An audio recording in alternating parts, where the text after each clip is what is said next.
Hello बच्चों, let's see this question.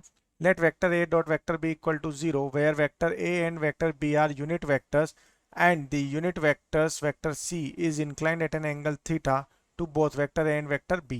If vector c equal to m a vector plus n b vector plus p times of vector a cross vector b, m and p belongs to R, then.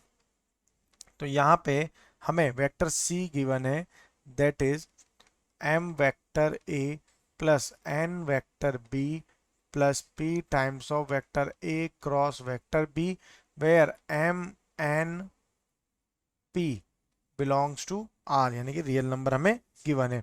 It means अगर हम यहाँ लें vector a dot vector b is equal to 0, यानी कि vector a equal to 1, vector b equal to 1, vector c is equal to 1 and vector c dot vector a is equal to vector c dot modulus of vector c into modulus of vector a into cos theta.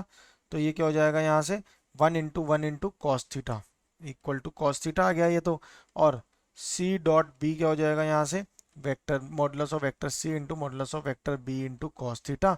इनकी value भी 1 है तो ये भी equal to क्या हो गया cos theta. ठीक है, ये सब हमें यहाँ पर गिवन है. अब अगर मैं vector a cross vector b देखता हूँ तो इसका मतलब ये क्या है, ये जो vector A cross vector B है ये हमारा परपेंडिकुलर है किसके ए के, एंड वेक्टर बी जो है वेक्टर ए मतलब vector A cross vector B क्या है ए वेक्टर ए और वेक्टर बी के परपेंडिकुलर है. So vector A cross vector B जो है हमारा इनटू मीन्स अगर इसका डॉट प्रोडक्ट कर दे ए से तो ये क्या आएगा 0 और डॉट प्रोडक्ट बाय बी भी क्या होगा इसका 0 होगा.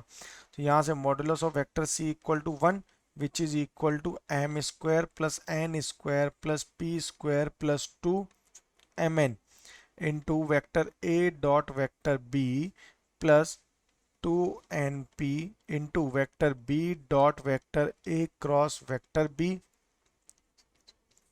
plus 2mp into vector m cross vector vector a cross vector b dot vector a. ठीक है, तो ये टर्म तो हमारी क्या इक्वल टू 0 और ये भी क्या इक्वल टू 0, तो पूरा ये तो 0 हो गया, यानी कि 1 is equal to M square plus N square plus P square बच गया. तो अगर मैं vector A dot vector C करता हूँ तो ये हो जाएगा M times of vector A cross vector A plus N into vector B dot vector A plus P into vector A cross vector B dot vector A. ये तो हमारा equal to 0 है और ये वाली टर्म भी हमारी इक्वल टू 0 होगी. तो ये इक्वल टू क्या आ जाएगा यहाँ से, ये बन जाएगा m into modulus of vector a का square which is equal to m, because a की वैल्यू यहाँ पर 1 है. तो cos थीटा इक्वल टू कितना आ गया यहाँ से डायरेक्टली अगर हम लिखेंगे, so if we can write over here cos theta equal to m आ गया. अब vector c dot vector b देख लेते हैं, तो ये हो जाएगा m into vector a dot vector b plus n into vector b dot vector b plus p into vector a cross vector b dot vector b which is equal to n times of modulus of vector b का whole square which is equal to n.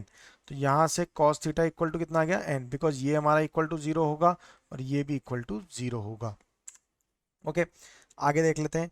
तो यहाँ से अब अगर हम देखें M square plus N square plus P square equal to 1, so cos theta is equal to क्या है एम इक्वल टू एन है.